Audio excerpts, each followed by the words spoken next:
మంచు మనోజ్కు వైద్య పరీక్షలు పూర్తయ్యాయి. మెడభాగంలో కండరాలపై స్వల్ప గాయమైనట్లు గుర్తించారు. సిటీ స్కాన్, ఎక్స్రే రిపోర్ట్లన్నీ నార్మల్గా వచ్చాయి. దీంతో కొద్దిసేపటి క్రితమే ఆసుపత్రి నుంచి డిశ్చార్జ్ అయ్యారు మంచు మనోజ్.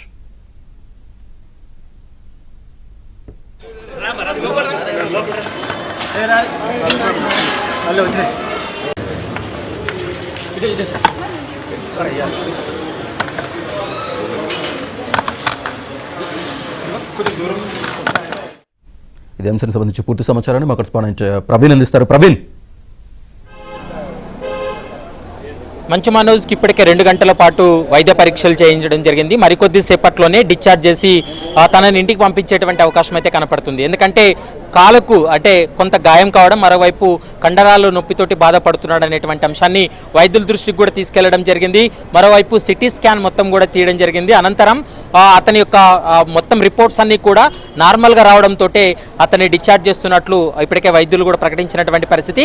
మరికొద్ది సేపట్లోనే జరిగినటువంటి సంఘటనకు సంబంధించి కూడా మీడియాతో మాట్లాడేటువంటి అవకాశం ఉంటుంది. ప్రస్తుతం మనం చూస్తున్నాం రోడ్ నెంబర్ 12లో ఉన్నటువంటి టీఎక్స్ హాస్పిటల్లోనే దాదాపు 2 గంటలుగా అతనికి వైద్య పరీక్షలు అందించినటువంటి పరిస్థితి కూడా కనపడుతుంది.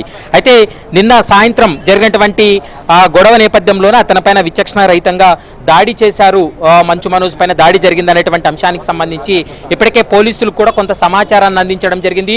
ఈ రిపోర్ట్స్ను ఆధారంగా చేసుకొని పోలీసులు కూడా ప్రస్తుతం కేసు నమోదు చేసేటువంటి అవకాశం అయితే కనపడుతుంది. ప్రస్తుతం ఈ సంఘటనకు సంబంధించి ఇప్పటి వరకు అధికారికంగా మంచు మనోజ్ కావచ్చు, మరోవైపు మోహన్ బాబు ఎవరూ కూడా ఇప్పటి వరకు మాట్లాడలేదు.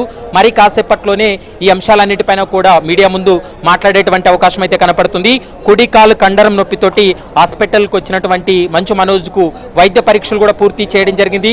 మరొక 5 నుంచి 10 నిమిషాల వ్యవధిలోనే మంచు మనోజు ఇంటికి వెళ్ళేటువంటి అవకాశం ఉంటుంది.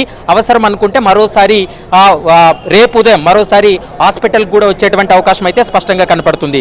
ఈ సంఘటనకు సంబంధించి ఇప్పటి వరకు పోలీసులకు కానీ మరోవైపు ఇటు మంచు మనోజ్ నుంచి కానీ ఎలాంటి సమాచారం లేదు. కానీ ఇద్దరి మధ్య కొంత వివాదం తలెత్తడం వల్లనే, అంటే నిన్న ఆస్తుల వ్యవహారానికి సంబంధించి చర్చిస్తున్నటువంటి క్రమంలో వాగ్వాదం చోటు చేసుకుంది.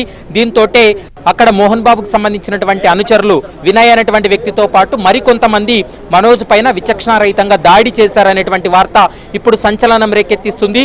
మరికొద్దిసేపట్లోనే మంచు మనోజ్ కానీ లేకుంటే ఆయన భార్య భూమా మౌనికారెడ్డి కానీ ఎవరో ఒకరు మీడియాతో మాట్లాడేటువంటి అవకాశాలే కనపడుతున్నాయి. మరోవైపు ఈ రోజు అడ్మిట్ అవ్వడానికి కూడా, ఎందుకంటే వాళ్ళు దాడి చేయడం వల్లనే ఈ కొంత తన అస్వస్థకు గురి కావడం, నీరసంగా ఉండడం వల్లనే హాస్పిటల్కి వచ్చినట్లు కూడా సమాచారం అందుతుంది. కాబట్టి మరి కాసేపట్లో మంచు మనోజ్ మీడియాతో మాట్లాడేటువంటి అవకాశం అయితే కనపడుతుంది. శ్రీనివాస్. రైట్ ప్రవీణ్.